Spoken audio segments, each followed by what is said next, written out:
A mosquito was heard to complain that chemists had poisoned his brain. The cause of his sorrow was para-dichloro-diphenyl-trichloroethane. Dichlorodiphenyl-trichloroethane, also known as DDT, is a white crystalline powder in its pure form. It is composed of 14 atoms of carbon, 9 atoms of hydrogen, and 5 atoms of chlorine. It is a type of pesticide, more specifically an insecticide. DDT is highly insoluble in water, but is very soluble in fats, so it can stay in the environment for a very long time, which is why DDT was eventually banned in the United States. DDT was first synthesized in 1874, but its qualities as a pesticide was not discovered until 1939 by a Swiss chemist, Paul Muller. Soon after, the American military began testing it, and DDT was used in the Second World War to protect troops from diseases such as typhus, associated with the flea, and malaria, associated with the mosquito. Because DDT is soluble in fats, it is absorbed into the plasma membrane of an insect cell. When DDT enters, potassium and sodium ions are leaked to the other side of the membrane. The right concentration of potassium and sodium is needed for the insect to fire nerve impulses, or in other words, to simply be able to move around. So when DDT enters an insect's body, the insect loses its ability to fire nerve impulses because the concentration of potassium and sodium ions is altered. The insect will either die because of uncontrolled contractions or by paralysis. Soon after the war, the popularity of DDT rose tremendously. 1.5 million tons of DDT were used between the 1940s and 70s in the United States.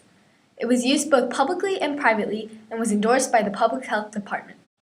Prior to its 1972 ban in the United States, DDT was a popular pesticide because of its cheapness and its availability.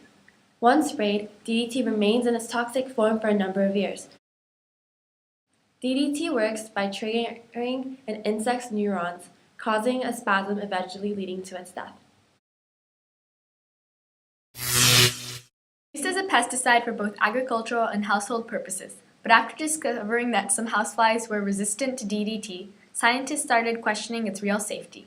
It can be a carcinogen for us humans and can cause damage to our body.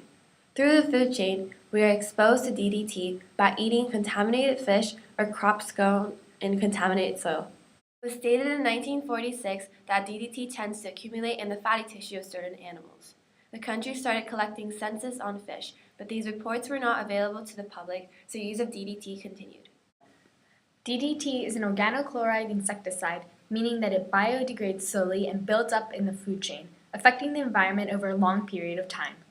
A book published in the early 60s called Silent Spring alerted common people about the dangers of DDT, claiming that DDT, and as well as other pesticides, interfered with marine and other sorts of life. It can be a carcinogen for us humans and can cause damage to our body. Through the food chain, we are exposed to DDT by eating contaminated fish or crops grown in contaminated soil. DDT changed the world by creating a significant increase of agricultural output and has allowed us to be more efficient in agriculture. It can also be said that it has brought awareness to pesticides and environmental factors, and we are now working towards a cleaner and safer world because of what we have learned in the past. DDT has had a negative effect on the environment. It has destroyed ecosystems, contaminating marine life, and left its mark in our soil. This has also caused humans to consume DDT in their bodies through the consumption of contaminated fish and crops. However, DDT has also saved many lives. Malaria kills 2 million people every year, and 90% of the deaths are in Africa. Prophylactic medicine used in vaccines are too toxic for long-term use of residents. So, instead, they have sprayed DDT once a year in South Africa, which has been the best defense against malaria. Also, DDT reduced the number of malaria cases in Argentina from 8 million in 1943 to only 800 15 years later. DDT has the power to save lives as well as destroy them, and with careful use of DDT and other pesticides, we can farm even better while controlling epidemics around the world.